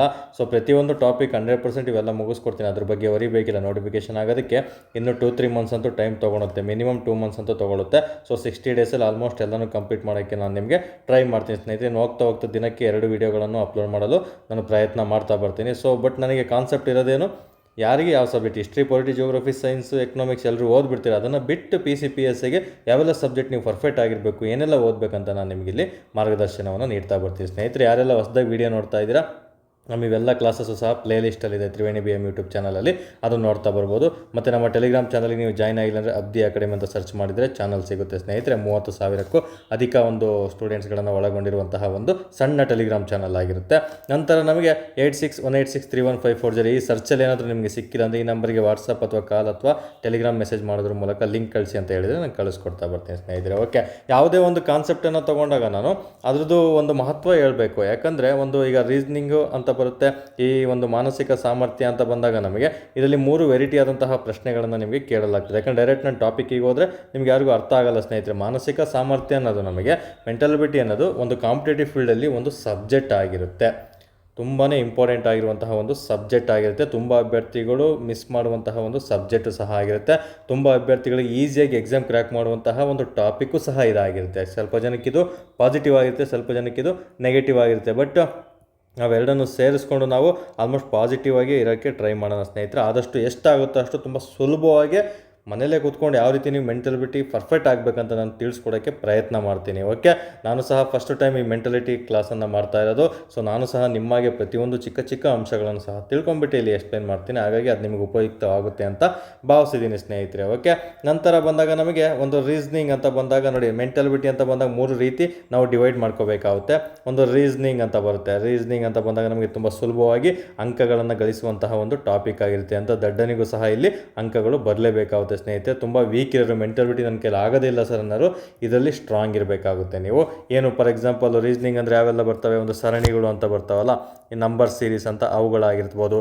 ನಂತರ ನಮಗೆ ಈ ನಂಬರ್ ಸೀರೀಸ್ ನಂತರ ನಮಗೆ ತುಂಬ ಇಂಪಾರ್ಟೆಂಟ್ ಆಗಿರೋದು ಯಾವುದು, ಗಡಿಯಾರ, ಗಡಿಯಾರದ ಬಗ್ಗೆ ಮಾಹಿತಿಯನ್ನು ತಿಳ್ಕೊಬೇಕಾಗುತ್ತೆ. ನಂತರ ರಕ್ತ ಸಂಬಂಧಗಳು ಮತ್ತು ಇತ್ಯಾದಿಗಳು ತುಂಬ ಆಲ್ಮೋಸ್ಟ್ ಒಂದು ನಿಮಗೆ 14-15 ಟಾಪಿಕ್ ಸಿಗ್ತವೆ. ಬಟ್ ಯಾವೆಲ್ಲ ಟಾಪಿಕ್ಕು ಕಂಪಲ್ಸರಿ PSC ಕೇಳ್ತಾರಂತಲೂ ಸಹ ನಾನು ನಿಮಗೆ ಹೋಗ್ತಾ ಆ ಕ್ಲಾಸಲ್ಲಿ ತಿಳಿಸ್ಕೊಡ್ತೀನಿ ಯಾವ ರೀತಿ ಕೇಳ್ತಾರಂತ. ನಂತರ ಕ್ವಾಂಟಿಟೇಟಿವ್ ಆಪ್ಟಿಟ್ಯೂಡ್ ಅಂತ ಬರ್ತವೆ. ಇಲ್ಲಿ ಸ್ವಲ್ಪ ಜನಕ್ಕೆ ಸ್ವಲ್ಪ ಕಷ್ಟ ಆಗುತ್ತೆ. ಒಂದು BA ಬ್ಯಾಕ್ಗ್ರೌಂಡ್ ಆಗಿರ್ಬೋದು ಅಥವಾ PUCಲಿ ಆರ್ಟ್ಸ್ ಓದಿರೋರಿಗೆ ಸ್ವಲ್ಪ ಕಷ್ಟ ಆಗುವಂತಹ ಟಾಪಿಕ್ ಆಗಿರುತ್ತೆ. ನೋಡಿ, ಬರೀ ಕೇವಲ BA ಮತ್ತು PUCಲಿ ಆರ್ಟ್ಸ್ ಓದೋರಿಗೆ ಅಷ್ಟೇ ಕಷ್ಟ ಆಗಲ್ಲ ಮೆಂಟಲಿಟಿ, ಪ್ರತಿಯೊಬ್ಬರಿಗೂ ಸಹ ಕಷ್ಟನೇ ಸ್ನೇಹಿತರೆ. ಹಾಗಂತ BE ಮಾಡಿದ್ದೀವಿ ಅಂತ ಹೇಳ್ಬಿಟ್ಟು ಅವ್ರಿಗೂ ಸಹ ಸುಲಭ ಆಗುತ್ತೆ, ಅಥವಾ ಟೆಕ್ನಿಕಲ್ ಡಿಗ್ರಿ ಮಾಡಿದ್ದಾರೆ ಅವರಿಗೆಲ್ಲ ಸುಲಭ ಆಗುತ್ತೆ ಅಂತ ಅನ್ಕೋಬೇಡಿ. ಎಲ್ಲರಿಗೂ ಸಹ ವರ್ಕ್ ಮಾಡಿದರೆ ಮಾತ್ರ ಈ ಒಂದು ಎಕ್ಸಾಮ್ಗಳಲ್ಲಿ ನಾವು ಈ ಒಂದು ಟಾಪಿಕಲ್ಲಿ ಅಂಕಗಳನ್ನು ಗಳಿಸ್ಬೋದು. ವರ್ಕ್ ಮಾಡಿಲ್ಲ ಅಂದರೆ ಯಾವುದೇ ಕಾರಣಕ್ಕೂ ಆಗಲ್ಲ. ನಾವು ಪ್ರಾಕ್ಟೀಸ್ ಮೇಕ್ಸ್ ಮ್ಯಾನ್ ಪರ್ಫೆಕ್ಟ್ ಅನ್ನೋದನ್ನ ತಿಳ್ಕೊಂಡಿರಬೇಕಾಗುತ್ತೆ ಯಾವಾಗಲೂ. ಆಗ ಸಾಲ್ವ್ ಮಾಡಿದ್ದಲ್ಲಿ ಮಾತ್ರ ನಿಮಗೆ ಉದ್ಯೋಗ ಆಗೋದು ಸ್ನೇಹಿತರೆ. ಎಲ್ರಿಗೂ ನೀವು ಡಿಫ್ರೆನ್ಷಿಯೇಟೇ ಮಾಡ್ಕೊಳಕ್ಕೆ ಹೋಗಬೇಡಿ. ಟೆಕ್ನಿಕಲ್ ಬ್ಯಾಕ್ಗ್ರೌಂಡ್ನವ್ರು ಈಸಿಯಾಗಿ ಮೆಂಟಲಿಟಿ ಮಾಡ್ತಾರೆ, ನಮ್ಮ ಕೈಲಿ ಆಗಲ್ಲ ಅಂತ. BA ಬ್ಯಾಕ್ಗ್ರೌಂಡ್ನವರು ಸಹ ತುಂಬ ಚೆನ್ನಾಗಿ ಮೆಂಟಲಿಟಿ ಮಾಡೋದನ್ನ ನಾವು ಸಹ ಕಣ್ಣಾರೆ ನೋಡಿದ್ದೀವಿ ಸ್ನೇಹಿತರೆ. ಅದೆಲ್ಲ ನಿಮ್ಮ ಒಂದು ಎಫರ್ಟ್ಸ್ ಆಗಲೇಬೇಕು, ಜಾಬ್ ಆಗಲೇಬೇಕಂತ ಕೂತ್ಕೊಂಡಿದ್ದಲ್ಲಿ ನೀವು ಅದಕ್ಕೆ ಜಾಸ್ತಿ ಟೈಮ್ ಕೊಟ್ಟರೆ ಖಂಡಿತ ನೀವು ಮಾಡೇ ಮಾಡ್ತೀರಾ ಅನ್ನೋದನ್ನ ಒಂದು ಕಾನ್ಫಿಡೆಂಟ ನಿಮ್ಮಲ್ಲಿ ಇರಬೇಕಾಗುತ್ತೆ ಸ್ನೇಹಿತರು. ಓಕೆ, ಇಲ್ಲಿ ಕೇವಲ ಬೇಕಾಗಿರೋದು ನಮಗೆ ಮನಸ್ಸು ಅಷ್ಟೇ ಸ್ನೇಹಿತರೆ. ಹಾಗಾಗಿ ನಾನು ಈ ಒಂದು ಮೆಂಟಾಲಿಟಿ ಮಾನಸಿಕ ಸಾಮರ್ಥ್ಯಕ್ಕೆ ಒಂದು ಮನಸ್ಸಿನಿಂದ ಮಾನಸಿಕ ಸಾಮರ್ಥ್ಯ ಕಲಿಯೋಣ ಅಂತ ಹೇಳ್ಬಿಟ್ಟು ನಾನು ನಿಮಗೆ ಒಂದು ತಮ್ನೈಲಲ್ಲಿ ಸಿಂಬಲ್ ಒಂದು ಇಂಡಿಕೇಟ್ ಮಾಡಿರೋದು ಸ್ನೇಹಿತರೆ. ಓಕೆ, ಮನಸ್ಸಿದ್ದರೆ ಮಾರ್ಗ ಅನ್ನೋ ಒಂದು ಕಾನ್ಸೆಪ್ಟನ್ನು ಇಲ್ಲಿ ತೊಗೊಂಡಿರ್ತೀನಿ. ಓಕೆ, ಹಾಗಾದರೆ ಕ್ವಾಂಟಿಟೇಟಿವ್ ಆಪ್ಟಿಟ್ಯೂಡ್ ಅಂದರೆ ಯಾವ್ದು ಬರ್ತವೆ ಇದರಲ್ಲಿ? ತುಂಬ ಬಾರಿ PCPS ಕೇಳೋದು ಯಾವುದು? ಟ್ರೈನ್ ಪ್ರಾಬ್ಲಮ್ ಆಗಿರ್ಬೋದು, ಮತ್ತು ಲಾಭ, ಪ್ರಾಫಿಟ್ ಆ್ಯಂಡ್ ಲಾಸ್ ಅಂತ ಬರ್ತವೆ, ಲಾಭ ಮತ್ತು ನಷ್ಟ ಆಗಿರ್ಬೋದು, ಸರಳ ಬಡ್ಡಿ ಆಗಿರ್ಬೋದು, ಮತ್ತು ಸರಾಸರಿ ಪ್ರಾಬ್ಲಮ್ಗಳಾಗಿರ್ಬೋದು. ಈ ರೀತಿ ಒಂದು ಪ್ರಾಬ್ಲಮ್ಗಳು ನಿಮಗೆ ಇಲ್ಲಿ ಈ ಕ್ವಾಂಟಿಟೇಟಿವ್ ಆಪ್ಟಿಟ್ಯೂಡಲ್ಲಿ ಕೇಳ್ತಾ ಬರ್ತಾನೆ ಸ್ನೇಹಿತರೆ. ಇನ್ನು ಡೇಟಾ ಇಂಟರ್ಪ್ರಿಟೇಷನ್ ಅಂದರೆ ಏನು ಸರ್, ನಮಗೆ ಗೊತ್ತಿಲ್ಲಲ್ಲ ಅಂತ ಸ್ವಲ್ಪ ಜನ ಅನ್ಕೋಬೋದು. ಡೇಟಾ ಇಂಟರ್ಪ್ರಿಟೇಷನ್ ಅಂತ ಬಂದಾಗ ನಿಮಗೆ ತುಂಬ ಸುಲಭವಾಗಿರೋದು ಅಂದರೆ ಯಾವುದು? ಪೈ ನಕ್ಷೆಗಳು, ವೆನ್ ನಕ್ಷೆಗಳು, ಪೈ ನಕ್ಷೆಗಳು ಅಂತೆಲ್ಲ ಬರ್ತಾವಲ್ಲ, ಈ ಪೈ ನಕ್ಷೆಗಳ ಮೇಲೆ ಇದ್ರ ಮೇಲೆ ತುಂಬ ಪ್ರಶ್ನೆ ಕೇಳಲ್ಲ, ಎಲ್ಲ ಒಂದು ಎಕ್ಸಾಮ್ಗಳಲ್ಲಿ ಕೇಳ್ತಾ ಬರ್ತಾನೆ ಸ್ನೇಹಿತರೆ. ಇನ್ನು ಒಂದು ಬಾರ್ ಗ್ರಾಫ್ ಅಂತ ಬರುತ್ತೆ, ಡೇಟಾ ಇಂಟರ್ಪ್ರಿಟೇಷನ್ ಅಂತ, ದತ್ತಾಂಶ ವಿಶ್ಲೇಷಣೆಗಳಂತೆಲ್ಲ ಬರ್ತವೆ. ಬಟ್ ಆ ಟಾಪಿಕ್ ತೊಗೊಂಡಾಗ ನಾನು ನಿಮಗೆ ತಿಳಿಸ್ಕೊಡ್ತಾ ಬರ್ತೀನಿ ಸ್ನೇಹಿತರೆ. ಸದ್ಯಕ್ಕೆ ನಮಗೆ PCPSಗೆ ಇವೆರಡನ್ನು ಜಾಸ್ತಿ ಪರ್ಫೆಕ್ಟ್ ಆಗ್ತಾ ಬರಬೇಕು. ಅದರಲ್ಲಿ ತುಂಬ ವೀಕ್ ಇರೋರು ಇದರಲ್ಲಿ ತುಂಬ ಪರ್ಫೆಕ್ಟ್ ಆಗ್ತಾ ಬರಬೇಕು. ಇದನ್ನು ಆದಷ್ಟು ನಿಮಗೆ ತುಂಬ ಸುಲಭವಾಗಿ ಹೇಳ್ಕೊಡೋಕ್ಕೆ ಪ್ರಯತ್ನ ಮಾಡ್ತಾ ಬರ್ತೀನಿ ಸ್ನೇಹಿತರೆ. ಹಾಗಾಗಿ ನಾವು ಒಂದೊಂದೇ ಟಾಪಿಕನ್ನು ನೋಡ್ತಾ ಬರೋಣ. ಇವತ್ತಿನ ಒಂದು ಟಾಪಿಕ್ಕು ರೀಸನಿಂಗ್ ಅಂತ ಬಂದಾಗ ಎಲ್ಲರೂ ನಂಬರ್ ಸೀರೀಸಿಂದ ಶುರು ಮಾಡ್ತಾರೆ, ಸರಣಿಗಳಿಂದ. ಬಟ್ ಆ ಸರಣಿಗಳಿಗೆ ಒಂದು ಡಿಫ್ರೆಂಟ್ ಆಗಿರುವಂಥ ಒಂದು ಮಾರ್ಗದರ್ಶನ ಖಂಡಿತ ನಾನು ನೀಡ್ತಾ ಬರ್ತೀನಿ. ಯಾವ ರೀತಿ ಸರಣಿ ಕೊಟ್ಟರು ನೀವು ಸಾಲ್ವ್ ಮಾಡಬೇಕು ಆ ರೀತಿ ತೀರ್ತಾ ಬರ್ತೀನಿ. ಬಟ್ ಅದಕ್ಕೆ ತುಂಬ ಸಮಯ ಬೇಕಾಗುತ್ತೆ. ಯಾಕಂದರೆ ಮಿನಿಮಮ್ ನಾನು ನಿಮಗೆ ಅದರಲ್ಲಿ 20ರಿಂದ 25 ಥರ ವೆರೈಟಿ ಆಗಿರುವಂಥ ಪ್ರಶ್ನೆಗಳನ್ನು ಬಿಡಿಸಿದರೆ ಮಾತ್ರ ಅದು ಅರ್ಥ ಆಗೋದು ಸ್ನೇಹಿತರೆ. ಸೊ ಇದು ಮೊದಲನೇ ಕ್ಲಾಸ್ ಆಗಿರೋದ್ರಿಂದ ನಾನು ಹಸ್ತಲಾಘವ, ಓಕೆ, ಶೇಕ್ ಹ್ಯಾಂಡ್ಸ್ ಒಂದು ಟಾಪಿಕನ್ನು ತೊಗೊಂಡಿರ್ತೀನಿ. ತುಂಬ ಸುಲಭವಾಗಿದೆ. ಇದರಲ್ಲಿ 3 ವೆರೈಟಿಯಾಗಿ ನಾವು ನೋಡ್ತಾ ಬರಬೇಕಾಗುತ್ತೆ. ಟೋಟಲ್ ಇದರಲ್ಲಿ 3 ವೆರೈಟಿ ಇದೆ. 1 2 3. ಒಂದನೇ ಪ್ರಾಬ್ಲಮ್ ಯಾವ ರೀತಿ ಇರುತ್ತೆ, ಎರಡನೇ ಥರ ಯಾವ ರೀತಿ ಪ್ರಶ್ನೆ ಕೇಳ್ತಾರೆ, ಮೂರನೇ ಪ್ರಾಬ್ಲಮಲ್ಲಿ ಯಾವ ರೀತಿ ನಿಮಗೆ ಕನ್ಫ್ಯೂಷನ್ ಆಗೋ ಥರ ಕೊಡ್ತಾರೆ. ಇವು 3 ಟಾಪಿಕ್ಕು ವೆರೈಟಿ ಆಗಿರುವಂಥ ಟಾಪಿಕನ್ನು 3 ಪ್ರಶ್ನೆಗಳ ಮೂಲಕ ನಾನಿಲ್ಲಿ ಮೆಂಟಾಲಿಟಿಯನ್ನು ತಿಳಿಸ್ಕೊಡ್ತಾ ಬರ್ತೀನಿ. ತುಂಬ ಸುಲಭವಾಗಿ ನೀವು ಅರ್ಥ ಮಾಡ್ಕೊಂಡಿದ್ದಲ್ಲಿ ಇನ್ಯಾವತ್ತೂ ನಿಮಗೆ ಈ ಟಾಪಿಕಲ್ಲಿ 1 ಅಂಕಗಳು ಮಿಸ್ ಆಗೋದಿಲ್ಲ ಸ್ನೇಹಿತರೆ. ಖಂಡಿತ ಯಾವತ್ತಿದು ಪ್ಲಸ್ ಆಗಿ ಬರ್ತಾ ಬರುತ್ತೆ. ಓಕೆ, ತುಂಬ ಕೇರ್ಫುಲ್ಲಾಗಿ ನಾನು ಹೇಳೋದ್ರ ಜೊತೆ ನಾನು ಇಲ್ಲಿ ನಿಮಗೆ ಕಾನ್ಸೆಪ್ಟನ್ನು ತಿಳಿಸ್ಕೊಟ್ಟಿದ್ದೀನಿ ಅಂದರೆ ನಿಮ್ಮದೇ ಓನಾಗಿ ಕ್ವಶನ್ನ ಫ್ರೇಮ್ ಮಾಡ್ಕೊಳ್ಳಿ. ಆ ಟಾಪಿಕ್ ಮೇಲೆ ಹೇಳ್ತೀನಿ ಯಾವ ರೀತಿ ಕ್ವಶನ್ ಫ್ರೇಮ್ ಮಾಡ್ಕೋಬೇಕು ಅಂತ. ಆ ರೀತಿ ನೀವೇ ಸಾಲ್ವ್ ಮಾಡ್ತಾ ಬನ್ನಿ. ನೀವೇ ಒಂದು ಕಲಿಯೋದೇನೋ, ನೀವೇ ಒಂದು ಬುಕ್ಕನ್ನು ಸಹ ಬರಿತಾ ಬರ್ಬೋದು ಸ್ನೇಹಿತರೆ. ಹಾಗಾದರೆ ಇವತ್ತಿನ ಮೊದಲನೇ ಟಾಪಿಕ್ಕು ಹಸ್ತಲಾಘವ ನೋಡ್ತಾ ಬರೋಣ. ಓಕೆ, ಮೊದಲನೇ ಪ್ರಾಬ್ಲಮ್ ನೋಡ್ತಾ ಬರೋಣ. ಅದಕ್ಕಿಂತ ಮುಂಚೆ ಕೆಲವೊಂದು ಬೇಸಿಕ್ಸ್ ಹೇಳ್ತಾ ಬರ್ತೀನಿ. ಯಾಕಂದರೆ ನಾವು ಮ್ಯಾಥ್ಸ್ ಓದ್ತಿರೋದ್ರಿಂದ ಇದನ್ನು ನಾವು ಮ್ಯಾಥ್ಸ್ ಅಂತಲೂ ಸಹ ಕರಿತಾ ಬರ್ಬೋದು. ಮಾನಸಿಕ ಸಾಮರ್ಥ್ಯ ಅಂತ ಬಂದಾಗ ಇಲ್ಲಿ ಯಾರು ಒಂದು ಗಣಿತಶಾಸ್ತ್ರದ ಅಥವಾ ಗಣಿತದ ಪಿತಾಮಹ ಅಂತ ಯಾರನ್ನು ಕರಿತೀವಿ, ಗಣಿತದ ಒಂದು ಪಿತಾಮಹ ಯಾರನ್ನು ಕರಿತೀವಿ ಅನ್ನೋದನ್ನ ಕಾನ್ಸೆಪ್ಟನ್ನು ನೀವು ತಿಳ್ಕೊಂಡಿರಬೇಕಾಗುತ್ತೆ ಸ್ನೇಹಿತರೆ. ಗಣಿತದ ಫಾದರ್ ಆಫ್ ಮ್ಯಾಥಮೆಟಿಕ್ಸ್ ಅಂತ ಕೇಳಿದಾಗ ಪ್ರಪಂಚದಲ್ಲಿ ಆರ್ಕಿಮಿಡಿಸ್ ಅಂತ ಇರ್ತಾರೆ, ಗೊತ್ತಾ? ಆರ್ಕಿಮಿಡಿಸ್ ಎಂಬಾತನು ಒಂದು ಗಣಿತದ ಪಿತಾಮಹ ಅಂತ ಸಹ ಕರಿತಾ ಬರ್ತೀವಿ. ಇವನು ಗ್ರೀಕ್ ದೇಶದವರಾಗಿರ್ತಾರೆ, ನೆನಪಲ್ಲಿರಬೇಕು. ಗ್ರೀಕ್ ದೇಶದ ಆರ್ಕಿಮಿಡಿಸನ್ನು ನಾವು ಗಣಿತದ ಪಿತಾಮಹ ಅಂತ ಕರಿತೀವಿ. ಹಾಗಾದರೆ ಭಾರತದ ಗಣಿತದ ಪಿತಾಮಹ ಯಾರು? ಭಾರತದ ಒಂದು ಗಣಿತದ ಪಿತಾಮಹ ನಾವು ಯಾರು ಅಂತ ಕರಿತೀವಿ ಅಂದರೆ ಆರ್ಯಭಟನನ್ನು ಕರಿತಾ ಬರ್ತೀವಿ ಸ್ನೇಹಿತರೆ. ಏನು ಗುಪ್ತರ ಕಾಲದಲ್ಲಿ ಇರ್ತಾರಲ್ಲ, ಯಾವ ಡೈನೆಸ್ಟಿಲಿ ಇರ್ತಾನೆ ಆರ್ಯಭಟ ಅಂತ ಪ್ರಶ್ನೆ ಕೇಳ್ತಾನೆ. ಗುಪ್ತರ ಕಾಲದಲ್ಲಿ ಆರ್ಯಭಟ ಇರ್ತಾರೆ, ಭಾರತದ ಗಣಿತದ ಪಿತಾಮಹ ಅಂತ ಕರಿತೀವಿ ಸ್ನೇಹಿತರೆ. ಯಾಕಂದರೆ ಮೊದಲ ಬಾರಿಗೆ ಜೀರೋವನ್ನು ಕಂಡುಹಿಡಿದವರು ಯಾರು ಅಂತ ನಿಮಗೆ ಪ್ರಶ್ನೆ ಕೇಳ್ತಾನೆ. ಇಡೀ ಪ್ರಪಂಚದಲ್ಲೇ ಸೊನ್ನೆಯನ್ನು ಕಂಡುಹಿಡಿದವರು ಯಾರು ಅಂತ ಕೇಳಿದರೆ ನಮ್ಮ ಭಾರತೀಯರು. ಆಪ್ಷನ್ ಕೊಡ್ತಾನೆ, ಅರಬ್ಬರು, ಪರ್ಷಿಯನ್ನರು, ಬ್ರಿಟಿಷರು ಅಂತೆಲ್ಲ ಕೊಟ್ಬಿಡ್ತಾನೆ. ನೀವು ಬ್ರಿಟಿಷರು ಹಾಕಕ್ಕೆ ಹೋಗ್ಬಾರ್ದು. ಭಾರತದಲ್ಲಿ ಸೊನ್ನೆಯನ್ನು ಪರಿಚಯ ಮಾಡಿದ್ದು ಅಥವಾ ಪ್ರಪಂಚದಲ್ಲಿ ಮೊದಲ ಬಾರಿಗೆ ಸೊನ್ನೆಯನ್ನು ಪರಿಚಯ ಮಾಡಿದವರು ನಮ್ಮ ಭಾರತೀಯರಾಗಿರ್ತಾರೆ ಸ್ನೇಹಿತರೆ. ತುಂಬಾ ಇಂಪಾರ್ಟೆಂಟ್, ಇದು ಸಹ ಪ್ರಶ್ನೆ ಆಗಿದೆ PCPSಯಲ್ಲಿ. ನಂತರ ಜೀರೋ ಅಂತ ಬಂದಾಗ ಈ ಸೊನ್ನೆಯನ್ನು ಮೊದಲ ಬಾರಿಗೆ ಪರಿಚಯ ಮಾಡಿದ್ದು ಯಾರು ಅಂತ ನಿಮಗೆ ಪ್ರಶ್ನೆ ಕೇಳ್ಬೋದು. ಆರ್ಯಭಟನೇ ಆಗಿರ್ತಾನೆ ಸ್ನೇಹಿತರೆ. ನೋಡಿ, ಆರ್ಯಭಟ 5th ಅಂದರೆ 5ನೇ ಶತಮಾನದಲ್ಲಿ ಇದನ್ನು ಪತ್ತೆ ಹಚ್ಚಿರ್ತಾನೆ ಸ್ನೇಹಿತರೆ. 5ನೇ ಶತಮಾನದಲ್ಲಿ ಇದನ್ನು ಪತ್ತೆ ಹಚ್ಚಿರೋದ್ರಿಂದ ನಂತರ ಇದನ್ನು ನಮಗೆ ಈ 5ನೇ ಶತಮಾನ ಆದ ತಕ್ಷಣ ಇನ್ನೊಬ್ಬ ಬ್ರಹ್ಮಗುಪ್ತ ಅಂತ ಬರ್ತಾನೆ. ಈ ಬ್ರಹ್ಮಗುಪ್ತ 7ನೇ ಶತಮಾನದಲ್ಲಿ ಇವುಗಳನ್ನು ಸೊನ್ನೆಯನ್ನು ಲೆಕ್ಕಾಚಾರದಲ್ಲಿ ಬಳಸ್ತಾನೆ. 2 ರೀತಿ ಪ್ರಶ್ನೆ ಕೇಳ್ತಾನೆ. ಲೆಕ್ಕಾಚಾರದಲ್ಲಿ ಸೊನ್ನೆಯನ್ನು ಬಳಸಿದವರು ಯಾರು ಅಂತ ಕೇಳಿದರೆ ಬ್ರಹ್ಮಗುಪ್ತ ಆಗಿರ್ತಾನೆ. ಮೊದಲ ಬಾರಿಗೆ ಸೊನ್ನೆಯನ್ನು ಕಂಡುಹಿಡಿದವನು ಯಾರು ಅಂತ ಕೇಳಿದರೆ ಆರ್ಯಭಟ ಆಗಿರ್ತಾನೆ. ಇದು 5ನೇ ಶತಮಾನದಲ್ಲಿ. 7ನೇ ಶತಮಾನದಲ್ಲಿ ಲೆಕ್ಕಾಚಾರ ರೂಪದಲ್ಲಿ ಸೊನ್ನೆಯನ್ನು ಬಳಸಿದವನು ಬ್ರಹ್ಮಗುಪ್ತ ಆಗಿರ್ತಾನೆ ಸ್ನೇಹಿತರೆ. ಈ ಮಾಹಿತಿಯನ್ನು ಸಹ ನೀವು ತಿಳ್ಕೊಂಡಿರಬೇಕಾಗುತ್ತೆ. ಇನ್ನು ಅಂಕಗಣಿತ, ಇದು ಪ್ರಶ್ನೆ ಆಗಿದೆ. ಅಂಕಗಣಿತ ಮತ್ತು ರೇಖಾಗಣಿತವನ್ನು ಪರಿಚಯ ಮಾಡಿದವರು ಯಾರು ಅಂತ ಪ್ರಶ್ನೆ ಕೇಳ್ತಾನೆ. ಅರಬ್ಬರು. ಭಾರತಕ್ಕೆ ಬಂದ ಮೊದಲ ಮುಸಲ್ಮಾನರು ಯಾರು ಅಂತ ಪ್ರಶ್ನೆ ಕೇಳ್ತಾರೆ, ಅದು ಅರಬ್ಬರು ಆಗಿರ್ತಾರೆ. ಈ ಕಾನ್ಸೆಪ್ಟನ್ನು ಸಹ ನೀವು ತಿಳ್ಕೊಬೇಕು. ಯಾಕಂದರೆ ನಾನು ಇಲ್ಲಿ ಮ್ಯಾಥ್ಸ್ ಹೇಳೋದ್ರಿಂದ ಎಲ್ಲ ಒಂದು ಆ್ಯಂಗಲಲ್ಲೂ ಸಹ ತಿಳಿಸ್ಕೊಡ್ತಾ ಬರ್ತೀನಿ. ಭಾರತಕ್ಕೆ ಭೇಟಿ ನೀಡಿದ ಮೊದಲ ಮುಸಲ್ಮಾನರು ಯಾರು ಅಂತ ಕೇಳಿದರೆ ಅರಬ್ಬರು ಆಗಿರ್ತಾರೆ. ಭಾರತಕ್ಕೆ ಭೇಟಿ ನೀಡಿದ ಒಬ್ಬ ಮೊದಲ ಒಂದು ಯುರೋಪಿಯನರು ಯಾರು ಅಂತ ಕೇಳಿದರೆ ಪೋರ್ಚುಗೀಸರು ಆಗಿರ್ತಾರೆ. ಇದನ್ನು ಸಹ ಕನ್ಫ್ಯೂಷನ್ ಮಾಡ್ಕೋಬಾರ್ದು. ಭಾರತಕ್ಕೆ ಭೇಟಿ ನೀಡಿದ ಮೊದಲ ಯುರೋಪಿಯನರು ಪೋರ್ಚುಗೀಸರು, ಭಾರತಕ್ಕೆ ಭೇಟಿ ನೀಡಿದ ಮೊದಲ ಮುಸಲ್ಮಾನರು ಅರಬ್ಬರು, ನಂತರ ಭಾರತಕ್ಕೆ ಭೇಟಿ ನೀಡಿದ ಮೊದಲ ವಿದೇಶಿಗರು ಅಂತ ಕೇಳಿದರೆ ಪರ್ಷಿಯನ್ನರು ನೆನ್ಪಿಟ್ಕೋಬೇಕು. ಫಸ್ಟ್ ಬಂದಿದ್ದು ಪರ್ಷಿಯನ್ನರು ಅಂತ ನೆನ್ಪಿಟ್ಕೋಬೇಕು. 2 ಪಾಯಿಂದನೇ ಶುರು ಆಗುತ್ತೆ, ಕನ್ಫ್ಯೂಷನ್ ಆಗಲ್ಲ. ನಂತರ ನೆಕ್ಸ್ಟ್ ಬರೋದು ಯುರೋಪ್ ಅರಬ್ಬರು ಬರ್ತಾರೆ, ಪರ್ಷಿಯನ್ನರ ನಂತರ ನೆಕ್ಸ್ಟ್ ಗ್ರೀಕರು ಬರ್ತಾರೆ, ಎರಡನೇದಾಗಿ ನೆನ್ಪಿಟ್ಕೋಬೇಕು. ಸೊ ಫಸ್ಟ್ ಸೆಕೆಂಡ್ ಆಗಿರ್ತದೆ. ತದನಂತರ ಭಾರತಕ್ಕೆ ಭೇಟಿ ನೀಡಿದ ಮೊದಲ ಯುರೋಪಿಯನರು ಪೋರ್ಚುಗೀಸರಾಗಿರ್ತಾರೆ. ಇನ್ನು ಭಾರತವನ್ನು ಬಿಟ್ಟು ಹೋದ ಕೊನೆಯ ಯುರೋಪಿಯನರು ಸಹ ಪೋರ್ಚುಗೀಸರೇ ಆಗಿರ್ತಾರೆ ಸ್ನೇಹಿತರೆ, ನೆನ್ಪಿಟ್ಕೋಬೇಕಾಗುತ್ತೆ. ಇನ್ನು ಭಾರತಕ್ಕೆ ಭೇಟಿ ನೀಡಿದ ಕೊನೆಯ ಯುರೋಪಿಯನರು ಯಾರು ಅಂತ ಕೇಳಿದರೆ ಅದು ಫ್ರೆಂಚರು ಆಗಿರ್ತಾರೆ. ಭಾರತಕ್ಕೆ ಒಂದು ಯುರೋಪಿಯನರ ಆಗಮನ ಅಂತ ಬಂದು ನೀವೆಲ್ಲ ಓದಿರ್ತೀರ. ಮೊದಲು ಒಂದು ಪೋರ್ಚುಗೀಸರು ಬರ್ತಾರೆ, ನಂತರ ನಮಗೆ ಬ್ರಿಟಿಷರು ಬರ್ತಾರೆ ಸ್ನೇಹಿತರೆ, ನಂತರ ನಮಗೆ ಡಚ್ಚರು ಬರ್ತಾರೆ, ಡಚ್ಚದ ನಂತರ ಡೇನಿಯನ್ನರು ಅಂತ ಒಬ್ಬರು ಬರ್ತಾರೆ, ಸ್ವಲ್ಪ ದಿನಗಳ ಕಾಲ ಅಷ್ಟೇ ಇರ್ತಾರೆ, ನಂತರ ಬರೋದು ಫ್ರೆಂಚರು. ಇವೆಲ್ಲನೂ ಸಹ ಕಾಲಾನುಕ್ರಮವಾಗಿ ನೀವು ನೆನಪಿಟ್ಕೊಂಡಿರಬೇಕಾಗುತ್ತೆ. ಓಕೆ, ಇಷ್ಟು ಕಾನ್ಸೆಪ್ಟ್ ನಿಮಗೆ ಕ್ಲಿಯರ್ ಆಗಿದೆ ಅಂತ ಅಂದ್ಕೊಂಡಿದ್ದೀನಿ. ನಂತರ ಈಗ ಇವೆರಡಕ್ಕೂ ಸಹ ತುಂಬ ಜನ ಅಭ್ಯರ್ಥಿಗಳು ಕನ್ಫ್ಯೂಷನ್ ಇರುತ್ತೆ, ಇಲ್ಲೇ ಕ್ಲಾರಿಟಿನ ತಗೊಳ್ತಾ ಬರಬೇಕು ಸ್ನೇಹಿತರೆ. ಓಕೆ, ಹಾಗಾದರೆ ಇಂದಿನ ಮೊದಲನೇ ಪ್ರಶ್ನೆ ನೋಡ್ತಾ ಬರೋಣ. ಓಕೆ, ಮೊದಲನೇ ಪ್ರಾಬ್ಲಮ್ ಅಂತ ಬಂದಾಗ ಮೊದಲು ಪ್ರಶ್ನೆ ಓದ್ಕೋಬೇಕು. ಮೆಂಟಲಿಟಿ ಯಾವ ಟಾಪಿಕ್ ಮೇಲೆ ಪ್ರಶ್ನೆ ಕೊಟ್ಟಿದ್ದಾರೆ ಅಂತ ಓದ್ಕೋಬೇಕು. ನಾನು ಆಲ್ರೆಡಿ ಹೇಳಿದ್ದೀನಿ, ತುಂಬ ಬೇಸಿಕ್ಕಿಂದನೂ ಹೇಳ್ತಾ ಬರ್ತೀನಿ. ತುಂಬ ಜನ ಫ್ರೆಶರ್ಸ್ ಇರ್ತಾರೆ, ಗೊಂದಲ ಇರುತ್ತೆ ಮೆಂಟಲಿಟಿ ಅಂತ. ಇದೇ ಅಂತಲ್ಲ, ಎಲ್ಲ ಸಬ್ಜೆಕ್ಟಲ್ಲೂ ಬೇಸಿಕಲಿ ಪ್ರಶ್ನೆಗಳು ಯಾವ ರೀತಿ ಅಂತ ಕೇಳ್ತಾರೆ ಅಂತಲೂ ತಿಳಿಸ್ತೀನಿ, ಅದನ್ನು ಆಪ್ಷನ್ ಯಾವ ರೀತಿ ಕೊಡ್ತಾರೆ ಅಂತಲೂ ತಿಳಿಸ್ತೀನಿ, ನೀವು ಯಾವ ರೀತಿ ಓದಬೇಕಂತಲೂ ತಿಳಿಸ್ತೀನಿ ಸ್ನೇಹಿತರೆ. ಯಾಕಂದರೆ ನಾವು ಮಾರ್ಗದರ್ಶನದ ಬ್ಯಾಚ್ ಮಾಡೋದೇ ಆ ಉದ್ದೇಶದಿಂದ. ಪ್ರತಿ ತಿಂಗಳು 2 ತಿಂಗಳಿಗೆ ಒಂದು ಮಾರ್ಗದರ್ಶನ ಬ್ಯಾಚ್ PCPSಗೆ ಮಾಡ್ತಾ ಇರ್ತೀವಿ. ಆ ಉದ್ದೇಶದಿಂದಲೇ ಮಾಡೋ ಸ್ನೇಹಿತರೆ. ಏನು ಓದಬೇಕು ಏನು ಓದಬಾರ್ದು ಅಷ್ಟೇ ತಿಳಿಸ್ಕೊಡ್ತಾ ಬರ್ತೀವಿ, ಮತ್ತು ವೀಕ್ಲಿ ಟೆಸ್ಟನ್ನು ಸಹ ಕೊಡ್ತಾ ಬರ್ತೀವಿ. ಓಕೆ, ಹಾಗಾದರೆ ಮೊದಲನೇ ಪ್ರಶ್ನೆ ನೋಡ್ತಾ ಬರೋಣ. 10 ಜನರು ಒಬ್ಬರಿಗೊಬ್ಬರು ಕೈ ಕುಲುಕಿದರೆ ಒಟ್ಟು ಕೈ ಕುಲುಕುಗಳ ಸಂಖ್ಯೆ ಎಷ್ಟು? ಕೈ ಕುಲುಕು ಅಂದರೆ ಇದು ನಥಿಂಗ್ ಬಟ್ ಶೇಕ್ ಹ್ಯಾಂಡು, ಹಸ್ತಲಾಘವ ಅಂತ ನಾನು ಏನು ಹೇಳಿದ್ನಲ್ಲ, ಅದನ್ನು ಈ ರೀತಿಯೂ ಸಹ ನಿಮಗೆ ಪ್ರಶ್ನೆಗಳನ್ನು ಕೇಳ್ತಾ ಬರ್ತಾನೆ. ಹಸ್ತಲಾಘವ ಅಂದ್ರೆ ಏನು? ಶೇಕ್ ಹ್ಯಾಂಡ್ಸ್ ಅಂತ ಕರಿತಾ ಬರ್ತೀವಿ ಸ್ನೇಹಿತರೆ.